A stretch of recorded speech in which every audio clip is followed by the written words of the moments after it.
Hello friends, welcome to my channel daily current affairs. So ఈరోజు మనం 19th ఫిబ్రవరి 2025 యొక్క current affairs చూద్దాం. So first మనకి యూపీ స్టేట్ వార్తల్లో ఉంది. మన సీఎం అయిన యోగి ఆదిత్యనాథ్ గారు కాశీ తమిళ్ సంగమంని ఇనాగరేట్ చేశారు 3.0ని. సో దీని యొక్క థీమ్ కనుక చూసుకున్నట్టయితే మహర్షి అగస్త్యార్. సో మహర్షి అగస్త్యార్ కాశీ తమిళ్ సంగమం 3.0 యొక్క థీమ్. ఏ గవర్నమెంట్ అంటే యూపీ గవర్నమెంట్. సో ఒక రికార్డ్ వార్తల్లో ఉంది, వరల్డ్ రికార్డ్ అనమాట. మహాకుంభమేళా 50 crore డివోటీస్ భక్తులు దర్శించుకున్నారు ఇప్పటి వరకు. సో 50 crore డివోటీస్ దర్శనం చేసుకున్నారు, వరల్డ్ రికార్డ్ మహాకుంభమేళా. సో మనకి ఒక కాన్ఫరెన్స్ వార్తల్లో ఉంది, faith of Kumbh and climate change. మనకి యూపీ మహాకుంభ్లో జరిగింది, 16th ఫిబ్రవరి రోజు జరిగింది. సో దీని యొక్క థీమ్ కనుక చూసుకున్నట్టయితే faith and climate change. India's first GCC policy 2025ని ఏ స్టేట్ లాంచ్ చేసింది అంటే Madhya Pradesh. India's first GCC policy 2025 launched by Madhya Pradesh. So GCC అంటే ఏంటి? Global capability centre policy. దీని యొక్క మెయిన్ ఎయిమ్ ఏంటి అంటే టు డెవలప్ టైర్ 2 సిటీస్ని డెవలప్ చేయాలి. ఒక ప్రోగ్రామ్ వార్తలో ఉంది, నక్షా ప్రోగ్రామ్. ఎందుకు అంటే ఇది అర్బన్ ల్యాండ్ సర్వే చేస్తుంది అనమాట. సో అర్బన్లో ల్యాండ్ డిస్ప్యూట్స్ ఉంటాయి కదా, సో దానికి చూడడానికి, ఆ డిస్ప్యూట్స్ని సెటిల్ చేయడానికి ఈ ప్రోగ్రామ్ అనేది లాంచ్ చేశారు, నక్షా ప్రోగ్రామ్. దీన్ని ఎవరు లాంచ్ చేశారు అంటే శివరాజ్ సింగ్ చౌహాన్ గారు, మన అగ్రికల్చర్ మినిస్టర్. అసలు నక్షా ఫుల్ ఫామ్ ఏంటి అంటే national geospatial knowledge based land survey of urban habitations. దీన్ని ఎవరి సహకారంతో ఈ ప్రోగ్రామ్ని నిర్వహిస్తున్నారు అంటే సర్వే ఆఫ్ ఇండియా పార్ట్నర్గా వ్యవహరిస్తుంది. నెక్స్ట్ యునెస్కో ఒకటి. UNESCO launches the campaign. ఒక క్యాంపెయిన్ని లాంచ్ చేసింది. ఏంటి అంటే imagine a world with more women in science. Imagine a world with more women in science. So మనకి ఫిబ్రవరి 11th రోజు ఇంటర్నేషనల్ గర్ల్స్ చైల్డ్ డేగా జరుపుకుంటాం కదా, ఆ డేని పురస్కరించుకొని ఈ క్యాంపెయిన్ని యునెస్కో లాంచ్ చేసింది. ఇంకొకటి వెరీ ఇంపార్టెంట్ వన్, యునెస్కో ఒక డికేడ్ని డెడికేట్ చేసింది. ఏంటి అంటే 2024 నుంచి 2033 వరకు international decade of science for sustainable development. International decade of science for sustainable డెవలప్మెంట్గా 2024-2033 డికేడ్ని యునెస్కో డెడికేట్ చేసింది. Important one. మనకి స్పోర్ట్స్ స్టార్ యాక్సెస్ అవార్డ్స్ అనేవి వార్తల్లో ఉన్నాయి. ఇందులో చాలా ఉన్నాయి, బట్ మన ఎగ్జామ్ పాయింట్ ఆఫ్ వ్యూలో కొన్ని ఇంపార్టెంట్, అవి చూద్దాం. సో మనకి గేమ్ చేంజర్ అవార్డుగా జైషా గారు. బెస్ట్ స్టేట్ ప్రమోషన్ ఆఫ్ స్పోర్ట్స్ని ప్రమోట్ చేయడంలో బెస్ట్ స్టేట్ ఏది అంటే మధ్యప్రదేశ్. సో మనకి ఒకసారి చూస్తే గుర్తుండిపోయేలా ఉన్నాయి ఇవి. So best public sector undertakings promotion of sports కనుక చూసుకున్నట్టయితే రైల్వే స్పోర్ట్ ప్రమోషన్ బోర్డు. ఇంకా లైఫ్ టైమ్ అచీవ్మెంట్ అవార్డు మెయిల్లో కనుక చూసుకున్నట్టయితే గుర్బక్ సింగ్ హాకీలో. లైఫ్ టైమ్ అచీవ్మెంట్ అవార్డ్ ఫీమేల్లో కనుక చూసుకున్నట్టయితే మ్యారీ డిసౌజా హాకీలో వచ్చింది.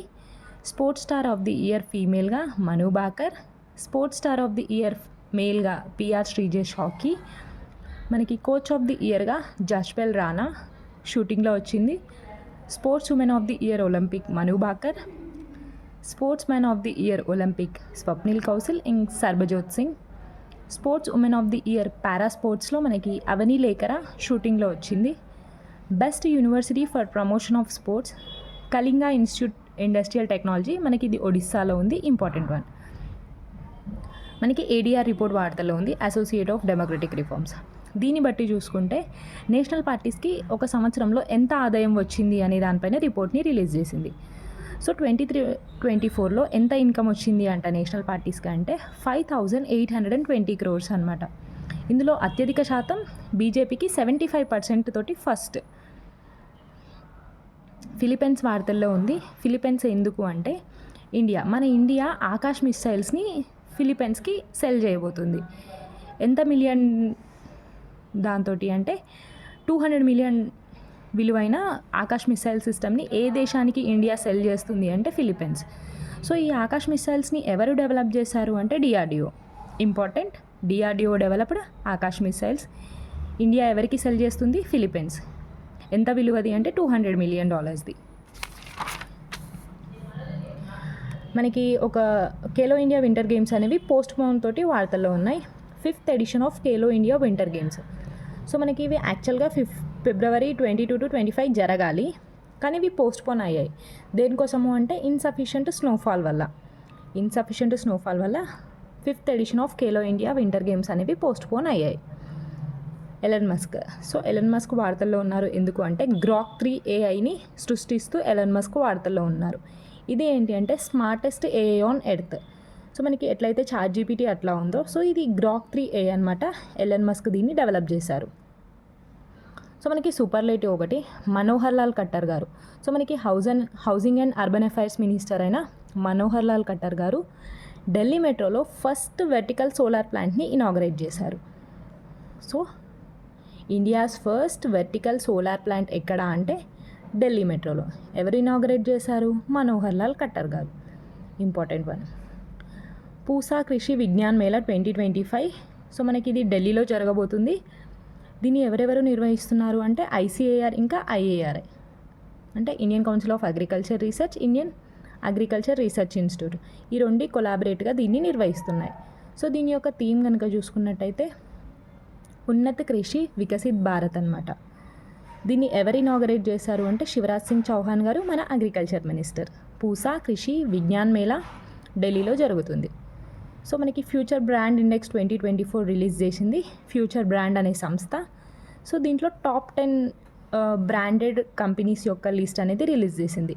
ఇందులో ఫస్ట్ ప్లేస్లో శాంసంగ్ ఉంది, సెకండ్ ప్లేస్లో రిలయన్స్, మన ఇండియన్ కంపెనీ సెకండ్ ప్లేస్లో ఉంది. ఈ ఒక్క కంపెనీయే టాప్ 10లో సెకండ్ ప్లేస్లో మన ఇండియన్ కంపెనీ అయిన రిలయన్స్ ఉంది. థర్డ్ ప్లేస్లో యాపిల్ ఉంది. First Samsung, second Reliance important ఎందుకంటే మన ఇండియన్ కంపెనీ కాబట్టి. Third Apple. So Zomato unveils AI powered platform. So దాని పేరు ఏంటి అంటే నగెట్. ఎందుకు అంటే ఇది బిజినెస్కి ఏవైనా ప్రాబ్లమ్స్ కానీ అవి వస్తే సాల్వ్ చేయడానికి ఒక నగెట్ ఏఐ పవర్డ్ ప్లాట్ఫామ్ అనమాట. జొమాటో దీన్ని లాంచ్ చేసింది, దాని పేరు Nugget. Kerala to be the first state to collect superlative. Kerala is the first state అనమాట bin expired drugs. So use చేయని డ్రగ్స్ లేదైతే ఏవైతే ఎక్స్పైర్ అయిపోయిన డ్రగ్స్ని ఏంటి అంటే వాటిని కలెక్ట్ చేస్తుంది. సో ఫస్ట్ స్టేట్ అనమాట కేరళ. సో దేని ద్వారా అంటే దానికోసం ఒక ప్రోగ్రామ్ని లాంచ్ చేసింది, ఎన్ప్రౌడ్ అనే ప్రోగ్రామ్. అసలు ఎన్ప్రౌడ్ అంటే ఏంటిది? New programme for removal of unused drugs. So NPROUD వార్తల్లో ఉంది. అది ఏంటి, ఎవరు లాంచ్ చేశారు అని ఎగ్జామ్లో రావచ్చు. కేరళ. ఎందుకు అంటే అన్యూజ్డ్ లేదా ఎక్స్పైరీ డ్రగ్స్ని కలెక్ట్ చేసుకోవడానికి కేరళ గవర్నమెంట్. సో ఎక్స్పోర్ట్స్ వార్తల్లో ఉన్నాయి. అంటే మొబైల్ ఎక్స్పోర్ట్స్ ఎంత మన ఫైనాన్షియల్ ఇయర్ 24-25లో ఎంత మొబైల్ ఎక్స్పోర్ట్స్ జరిగాయి అనేది Indian cellular and electronics release చేసిన కొన్ని గణాంకాలు. సో మనకి రికార్డ్ ఎంత అంటే 1.5 lakh crore అనమాట. So mobile exports in financial year 25. ఒక శాసనం వార్తలో ఉంది, మనకి ఏపీ ఆంధ్రప్రదేశ్లోని కర్నూలు డిస్టిక్ కొడమూరులో ఇది బయటపడింది. ఇది ఎప్పటిది అంటే 14వ శతాబ్దానికి సంబంధించిన విజయనగర డైనాసిటీకి సంబంధించిన హరిహరరాయ వేయించారు అని వాళ్ళు చెప్తున్నారు అనమాట. హరిహరరాయది విజయనగర డైనాసిటీ ఎక్కడ లభ్యమైంది అంటే కర్నూలు కొడమూరులో ఇన్స్క్రిప్షన్. సో ఇది ఫ్రెండ్స్ ఈరోజుటి current affairs. So thank you.